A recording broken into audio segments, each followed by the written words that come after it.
नमस्कार दोस्तों, आज का अपना लेक्चर रहेगा simple strain and resistance part 1। ठीक है, मेरा नाम है विष्णु कुमार चौधरी, लेक्चरर सिविल। तो शुरू करते हैं अपन।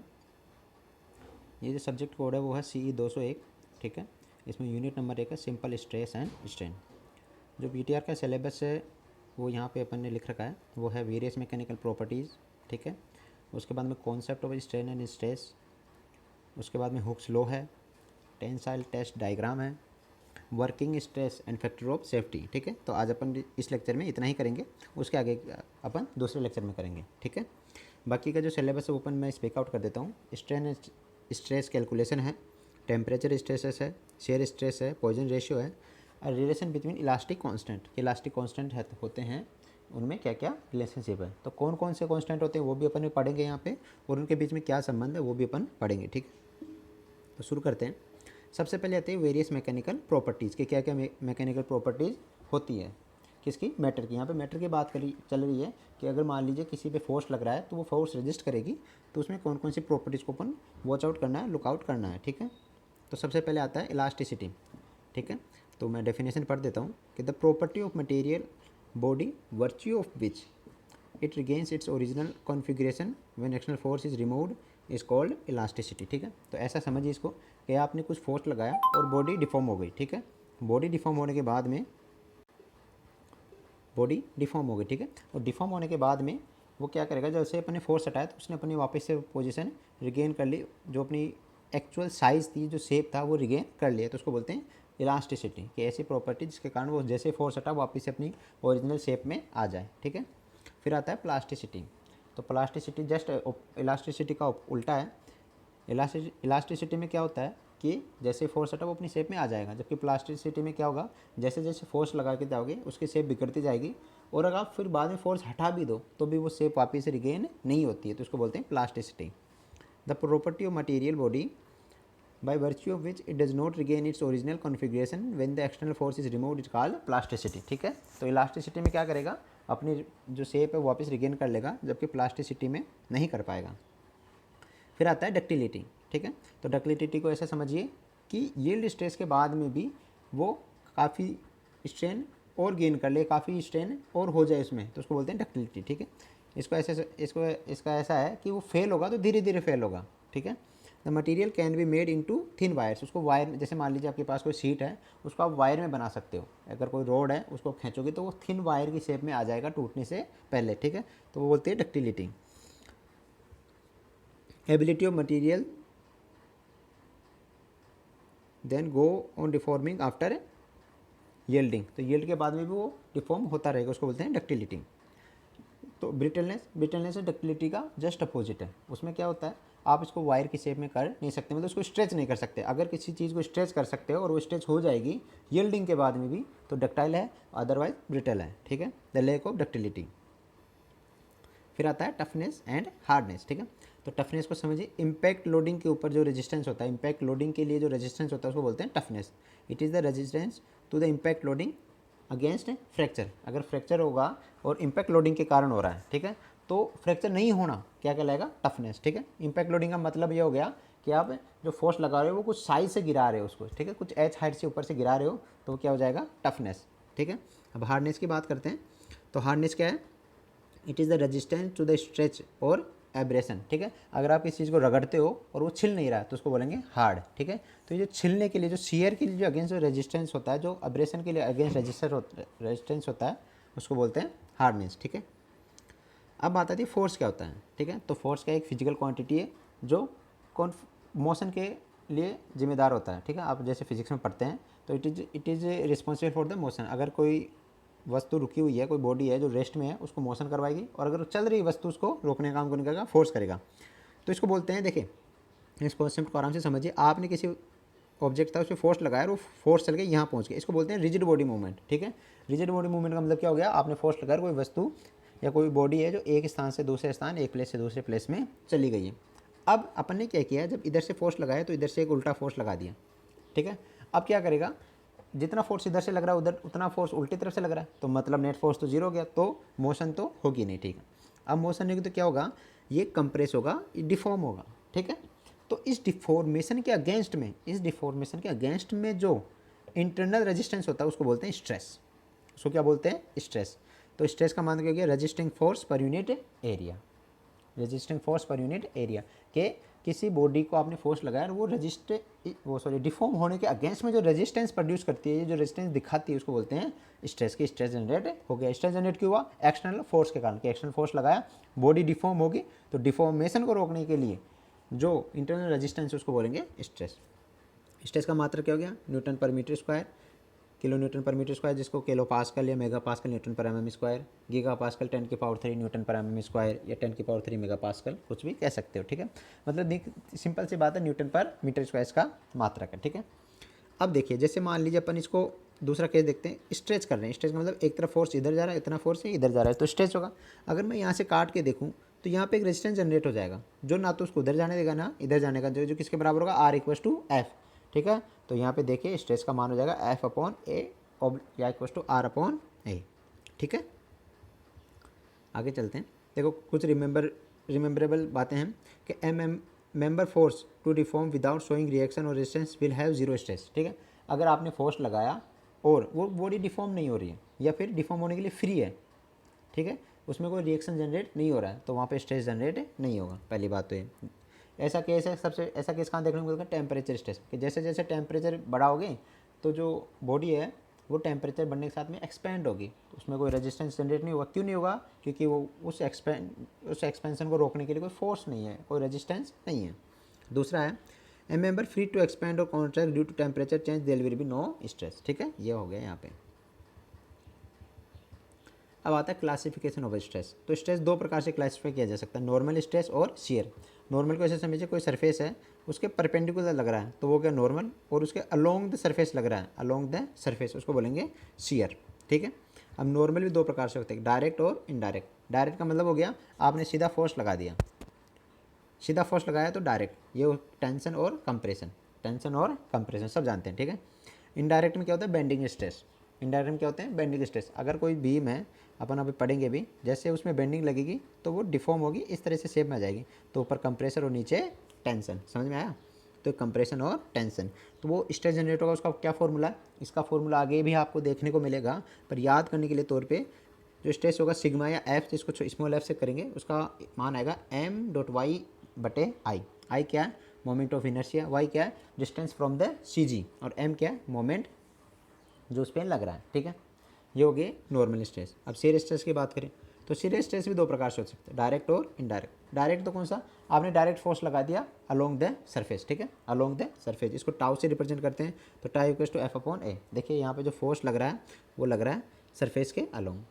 दूसरा क्यों होगा? दूसरा होगा टोर्जन के कारण। किसके कारण होगा? टोर्जन के कारण, जो किसी वस्तु को मोड़ने का काम करता है, जिसको मरोड़ भी बोलते हैं। ठीक है, तो बेंडिंग तो क्या होती है? मोड़ने का काम करता है, और जो टोर्जन होता है वो मरोड़ने का काम करता है। ठीक है, जैसे कि इसको ऐसे समझिए, आपके पास में एक बिस्किट है, आपको बिस्कुट को तोड़ना है, तो आप क्या करोगे? उसको दोनों तरफ से पंच करके तोड़ते हो, जबकि आपको तौलिए में से पानी सुखाना है तो उसको क्या करते हो? मरोड़ते हो। ठीक है, तो निचोड़ने का काम मरोड़ा है। ठीक है, अब बात आती है हुक्स लॉ की। तो हुक्स लॉ क्या कहता है? हुक्स साहब ने कहा कि जो स्ट्रेस होता है वो डायरेक्टली प्रोपोर्शनल होता है स्ट्रेन के। जो स्ट्रेस होता है वो डायरेक्टली प्रोपोर्शनल किसके होता है? स्ट्रेन के। Sigma proportional to E, stress directly proportional to strain. ठीक है, ये हुक ने कहा। फिर यंग उनका चेला, उन्होंने क्या कहा कि चलो ठीक है, ये प्रोपोर्शनलिटी को हटा दो, तो उसने कहा कि sigma equals capital E into small E. Sigma क्या है? स्ट्रेस। कैपिटल क्या है? Young's modulus. और स्मॉल ई क्या है? स्ट्रेन। ठीक है, तो यंग्स मॉडुलस क्या क्या बन गया? E क्या बन गया? Stress upon strain. Stress upon strain, yes और नो? Stress upon strain. अब बात आती है, ये तो हो गया यंग्स मॉडुलस। फिर मॉडुलस ऑफ रिजिडिटी और शेयर मॉडुलस। तो जैसे वहाँ पे था नॉर्मल, अब देखिए यहाँ पे है normal stress upon strain, normal stress upon strain, तो ऐसा ही शेयर के लिए होगा। तो shear stress upon shear strain tau phi equal to होता है G या N, G या N। तो मॉडुलस ऑफ रिजिडिटी क्या होता है? G या N, जिसको दिखाते हैं। तो shear stress upon shear strain tau phi. ठीक है, तो स्ट्रेस चल रहा था, स्ट्रेन भी आ गया। स्ट्रेन होता क्या है एक्चुअल में? तो स्ट्रेन क्या होता है? Deformation per unit dimension. यहाँ पे देखिए, यहाँ पे इसको समझिए, स्ट्रेन को ई से पर रिप्रेजेंट करते हैं। ठीक है, इसका यूनिट क्या होता है? 0। ई की यूनिट क्या होती है? 0। ये यूनिट लेस है। कैसे? इसमें change in dimension upon original dimension. जैसे अपन लेंथ की बात करेंगे, ठीक है, लेंथ की बात करेंगे, ये एल लेंथ है यहाँ पे और इसमें डेल्टा एल का चेंज हो गया, ठीक है। तो डेल्टा एल अपॉन एल, ये भी लेंथ और ये भी लेंथ, तो लेंथ से लेंथ कट गया तो डायमेंशन तो आएगा 0 और ई क्या निकल के आएगा, change in dimension upon original dimension. ये लेंथ भी हो सकता है, एरिया भी हो सकता है और वॉल्यूम भी हो सकता है, ठीक है। अगर लेंथ है तो लीनियर स्ट्रेन, एरिया है तो एरिया स्ट्रेन, और अगर वॉल्यूम है तो वॉल्यूमेट्रिक स्ट्रेन, ठीक है। अब tensile test diagram for mild steel, ठीक है। तो अपन क्या करते हैं, देखो ये जो टेस्ट किया जाता है ये यूटीएम की सहायता से किया जाता है, जो आपके प्रैक्टिकल भी है बच्चों के, ठीक है। उसमें क्या करते हैं, अपन एक रोड लेते हैं, उसकी कुछ साइज़ ले लेते हैं, ठीक है, गेज लेंथ से थोड़ी सी ज़्यादा, ठीक है, उसको यूटीएम में फंसा देते हैं और एक ग्रेजुअल लोड अप्लाई करना शुरू करते हैं उसमें। ग्रेजुअल क्यों, ताकि उसमें अलग से जो स्ट्रेस कॉन्सेंट्रेशन ना हो, ठीक है, धीरे धीरे लोड बढ़ाते जाएंगे। जैसे जैसे लोड बढ़ेगा उसकी साइज़, देखिए इसको समझिए, यहाँ पे ये यूटीएम के थ्रू किया जाता है, ठीक है। और ये जो शेप है, ठीक है, तो इसमें स्ट्रेन गेज लगा होता है यहाँ पे कि उसमें कितना स्ट्रेन हो रहा है। अब देखिए जो यूटीएम होता है वो स्ट्रेन नापता है, स्ट्रेस नहीं नापता। तो स्ट्रेस कैसे निकलेगा, सिग्मा इक्वल टू है कैपिटल ई इंटू ई। आप स्ट्रेन निकाल लो, ई आपको पता है माइल्ड स्टील का, क्योंकि मैकेनिकल प्रॉपर्टी है, तो स्ट्रेस अपने आप निकल जाएगा, ठीक है। तो स्ट्रेन गेज होता है और गेज लेंथ के ऊपर लगा होता है, ठीक है। तो देखिए ये डायग्राम कुछ इस तरीके से बनता है, यहाँ पे दे रखा है। ये जाएगा, जैसे मान लीजिए इस पॉइंट को अगर मान लीजिए मैं 0 कह दूँ, इस पॉइंट को ओ कह दूँ, तो ओ से ए से बी, बी से सी से डी से ई से एफ और एफ से जी, ठीक है। तो इसमें कुछ ऐसे समझिए, जैसे जैसे स्ट्रेस बढ़ेगा, ये इसको बोलते हैं स्ट्रेस और ये है स्ट्रेन, ठीक है। तो जैसे जैसे पहले तो शुरुआत में क्या होता है, जो स्ट्रेस होता है वो प्रोपोर्शनल होता है ई के, हुक्स लॉ का पालन होता है, कहाँ तक, ए तक। इसको बोलते हैं प्रोपोर्शनैलिटी लिमिट। इसको क्या बोलते हैं, देखिए यहाँ पे देखा है प्रोपोर्शनैलिटी लिमिट, ठीक है। यहाँ तक क्या होगा, लीनियर डायग्राम बनेगा, ओ से लेके तक क्या बनेगा, लीनियर डायग्राम। फिर क्या होगा, जब ए से बी तक जाना शुरू होगा तो लीनियरिटी चली जाएगी। अच्छा, स्ट्रेस लग रहा है तो स्ट्रेन भी आएगा, लेकिन लीनियरिटी चली जाएगी। तो सिग्मा प्रोपोर्शनल नहीं रहेगा ई के, लेकिन सिग्मा कुछ ना कुछ ई का प्रोपोर्शनल रहेगा, मतलब डायरेक्ट प्रोपोर्शनल होगा, कुछ और प्रोपोर्शनल हो जाएगा, ठीक है। पर स्ट्रेस के साथ स्ट्रेन भी बढ़ेगा। बी को बोलते हैं इलास्टिक लिमिट। अब इलास्टिक लिमिट का मतलब क्या हो गया, कि वो लिमिट अगर अपन यहाँ तक बी या बी से नीचे तक लोड हटा देंगे तो वो वापस अपनी ओरिजिनल शेप में आ जाएगा। इलास्टिसिटी अपन ने स्टार्टिंग की प्रॉपर्टी पढ़ी कि by virtue of the external force, अगर डिफॉर्म हो रहा है और फोर्स हट गया तो वो अपनी शेप में आ जाएगा। तो बी तक या बी से नीचे तक अगर फोर्स लगा रहे हैं और उस फोर्स को हटा दिया तो वो वापस हट जाएगा, ठीक है। अब बी से जाएंगे सी और डी, तो सी और डी होते हैं यील्ड स्ट्रेंथ, ठीक है। अब देखिए स्ट्रेंथ समझिए, यहाँ यील्ड है और एफ क्या है, अल्टीमेट। तो जो अल्टीमेट स्ट्रेंथ है या अल्टीमेट स्ट्रेंथ है वो काम आती है ब्रिटल के केस में, जबकि यील्ड स्ट्रेंथ कहाँ काम आती है, डक्टाइल मटेरियल के केस में। मटेरियल दो प्रकार के हो सकते हैं, डक्टाइल और ब्रिटल, ठीक है। तो ज़्यादा डिफॉर्म हो सकते हैं, देखो ये डिफॉर्मेशन हो रहा है इतना, ये क्या डक्टाइल मटेरियल है। कुछ मटेरियल ऐसे होते हैं जो केवल इतना ही ग्राफ है शो करते हैं, ठीक है, यहाँ पे जाके टूट जाते हैं, ठीक है, तो इसको बोलते हैं ब्रिटल मटेरियल, ठीक है। तो ये डायग्राम याद कर दीजिए, अपन आगे चल रहे हैं। अपर यील्ड पॉइंट सी को बोलते हैं और डी को लोअर यील्ड पॉइंट, ठीक है।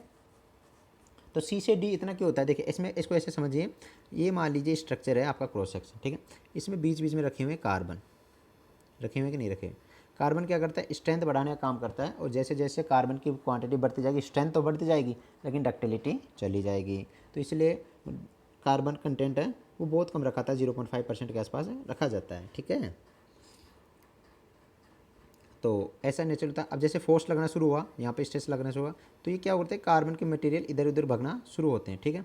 तो जैसे मान लीजिए ऐसे मान लीजिए एक ये छेद है, ये ऐसा छेद है और यहाँ कार्बन है, जिससे मान लीजिए इसमें घुसना शुरू करेगा वो, तो जब घुसेगा तब तक तो सी पर है, जैसे ही सी से बाहर निकलेगा वो स्ट्रेस कम हो जाएगा उसका, ठीक है।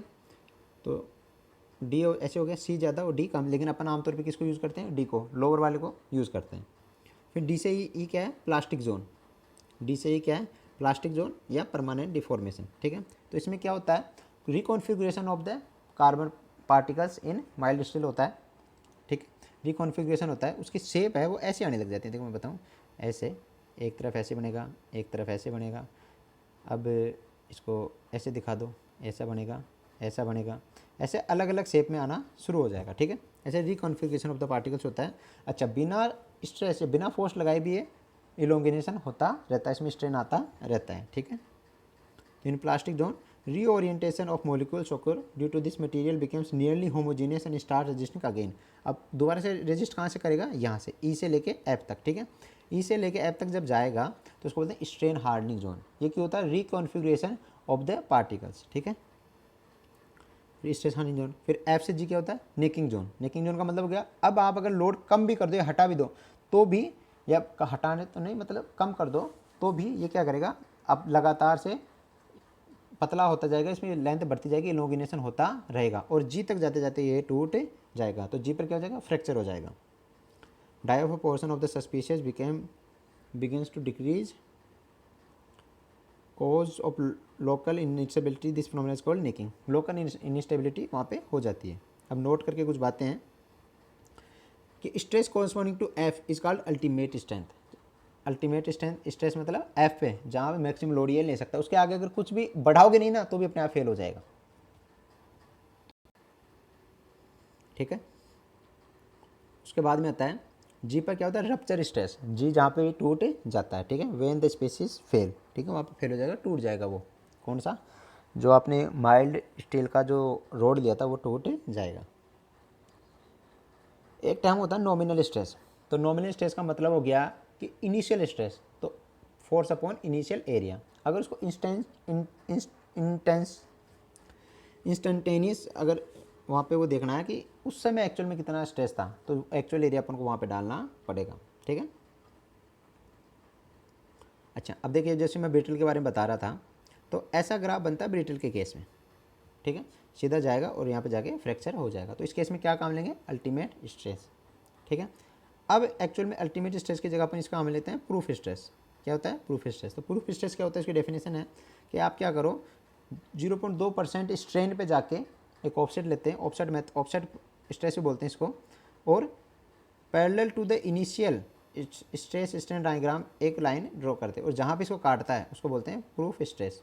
ये कहाँ यूज़ होता है, ये उन मटेरियल के लिए यूज़ होता है जो एक्चुअल यील्ड पॉइंट शो नहीं करते हैं। एक्चुअल यील्ड ये सीधा अल्टीमेट दिखा रहा है, ठीक है, तो एक्चुअल शो करेगा नहीं, तो इस केस में इसको यूज़ किया जाएगा, ठीक है। अब आप बोलोगे सर जब ब्रिटल के केस में अल्टीमेट यूज़ करते हैं तो ये प्रूफ स्ट्रेस निकालने की क्या जरूरत है। देखो इस बात को ऐसे समझो, यहाँ पे जाके तो फेल हो गया, यहाँ पे जाके तो क्या हो गया, ये फेल हो गया, हुआ कि नहीं हुआ। अब इस बात को ऐसे समझो, जैसे मान लीजिए आपने को छत डाली और आपने उसमें अल्टीमेट स्ट्रेस ले लिया, लेट से 400 किलो न्यूटन, ठीक है। अब मुझे एक बात बताइए, जब अल्टीमेट स्ट्रेस है 400 किलो न्यूटन, तो 400 या 401 पे तो फेल हो जाएगा, ठीक है। कभी किसी दिन ऐसा हुआ कि मान लीजिए लोड उतना बढ़ गया, तो किसी को बचने का मौका मिलेगा कि नहीं मिलेगा, नहीं मिलेगा। तो अपन क्या करते हैं, सेफ्टी लेके चलते हैं, ठीक है, इसलिए अपन यील्ड स्ट्रेस काम में लेते हैं। तो फैक्टर ऑफ सेफ्टी एक वर्ड है, ठीक है। तो डक्टाइल के केस में फैक्टर ऑफ सेफ्टी क्या काम होता है, yield stress upon working stress, जबकि ब्रिटल के केस में क्या आता है, ultimate stress upon working stress. तो सब ये वर्किंग स्ट्रेस क्या है, वर्किंग स्ट्रेस जो अपन जनरल कंडीशन में, जैसे मान लीजिए आज आपको कोई बिल्डिंग बना रहे हो, तो उस बिल्डिंग पे एक्चुअल कितना लोड लगेगा, कितना लोड वर्किंग करेगा, उसको बोल के वर्किंग लोड। कैलकुलेशन में अपन क्या काम में लेते हैं, वर्किंग लोड।